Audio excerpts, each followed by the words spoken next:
Welcome to the Next Level Facebook Ads Podcast with Phil Graham.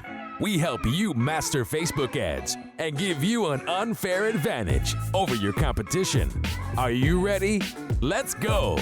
What's up, podcast family? Welcome to the Next Level Facebook Ads Podcast, episode 378. I'm Phil Graham. Today, we're going to be talking about maximizing Facebook and Instagram leads. And I'm going to share 11 strategies for potentially much more cost-effective campaigns. Now, I know 11 sounds like a lot, but I'm going to go through these really quickly in my normal style, so it's not going to take very long, but these are super important. So here's the deal. Everyone wants more leads, more sales, better quality traffic and leads, and better leads for less money. And while there are many variables and there's no way to guarantee that somebody's going to get more leads or purchases, much less for less money, you can't guarantee that. Nobody can. There are, however, some best practices that we've discovered in running ads for years that can sometimes make a really big difference with this kind of stuff. And there's also best practices that's straight from Facebook as well. And I want to share these things with you because they could be a total game changer. Now, this stuff is going to apply to all businesses, whether you're a service business, e-commerce, a local business, brick and mortar, you're selling courses, whatever kind of business you have, this applies to you. And whether it's specific leads for downloads or scheduling calls, or even leads that lead into a purchase, this can make such a big difference. So before we jump in, if you guys are looking for any one-on-one coaching to learn ads the right way, or if you'd rather have your ads run for you so you don't have to worry about it, for either one of those things, just go to my website, philgrahamdigital.com, or DM me on Instagram at philgrahamdigital, and I would love to connect with you. So today I'm sharing 11 best practices that could make a huge difference, and they certainly have for us. But as always, you want to test, learn, and adapt because there's always lots of variables, but these strategies can be super helpful and they've definitely done great things for us. So let's jump right in. Number one, this is really important. I recommend that when you guys are asking for information, whether it's on your website or on Facebook, but most of the stuff is talking about leads on your website, you should be asking for either an email address or a phone number, not both. One or the other. It's really important. Facebook has tested this and they recommend one or the other. I've tested it and I agree 100%. So on your lead form, I would either have an email or a phone number. Now, if you do both, you could still, if you really feel like you have to have both, you could do that. But just realize it's probably going to reduce the amount of leads you get, and you may even get lesser quality leads. You may get better quality leads for the few people that fill that out too, but it might not be worth it because a lot of good people may not even look at it because of that. Again, this is from Facebook. Ask for either email or phone, not both.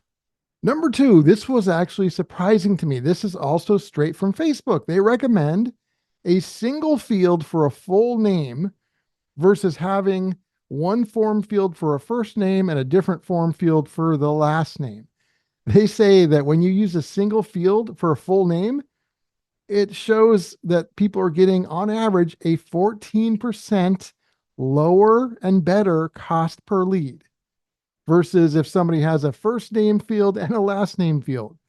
You would think it really wouldn't make a big difference, but Facebook's got a lot of data. They would know. So use a single field for the full name. Number three, I definitely recommend this. I can't recommend it enough. You should be using a short form with just a few fields, maybe a name and an email, and that's about it. You might want to have one or two other things in there, but literally, I would just have a few fields. There is an exception when you want to weed people out. We'll talk about that in just a few minutes, but generally, shorter forms, less options, just a few fields are going to perform better than longer forms. Number 4, you want to make sure your forms are mobile friendly. Oh my goodness, you guys, it blows my mind how often I'll see a form that looks good on desktop, but looks horrible on mobile or may not even work when 80+% of your traffic is coming from mobile. So make sure that you check that out. A lot of people use third-party forms, whether it's Typeform or some other third party. You want to make sure that it looks great and also, most importantly, works great and functions perfectly on mobile. Next, you want to make sure that there is a hook to your form, meaning even if it's not in the form fields, but a hook to what they're getting, whether you're scheduling a call with somebody or they're getting a download. What is the hook? And that goes right into my next tip, which is value. You need to sell the value of whatever it is they're getting to become a lead. So whether you're giving a discount code or they're scheduling a call with you, or you're offering a download of some kind, I want you to pretend like whatever you're giving away, pretend like that costs money. If it did, you would sell the value of that. You would make sure that they knew how it would benefit them. A lot of times when people are giving something away, they don't sell the value. They think it's enough to just give it away. Hey, I've got this PDF, there's 7 tips for this or that. Download it today. Why not tell them what those 7 tips can do for them and help them or help them avoid? Like, sell the value of that. So make sure you've got a hook so people can pay attention and know why it's important, and then sell the value of whatever it is you're giving away for free. Because if you don't, it's probably going to cost you a lot of time and money, and you're probably not going to have as good of results. The next tip I recommend is for you guys to compare and contrast whatever your free lead magnet is versus other options and even paid options. I'll give you a quick example. One time I created a 7-minute video about targeting on Facebook for ads. And I got a really incredible message from somebody who was watching the video. And it was really specific and it was a really good video. And they messaged me on Facebook and they were blown away. They were literally blown away. They said that they learned more in this free video than they did in a $4,000 course on Facebook ads.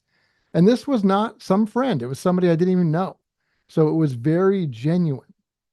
And that is really important. So if you're giving something away, again, whether it's a phone call, a consultation with you for free, or a download, whatever the thing is, make sure you're not only selling the value, but compare it to what else is out there. If what you're giving away is better than what some people are selling, make sure and say that, but not just say it, but say why it is. Or in my case, if somebody has already told you that, put that testimonial right there on the page where they download it. Like, it's super helpful when you do that, and it can make all the difference in the world. The next step is A/B testing.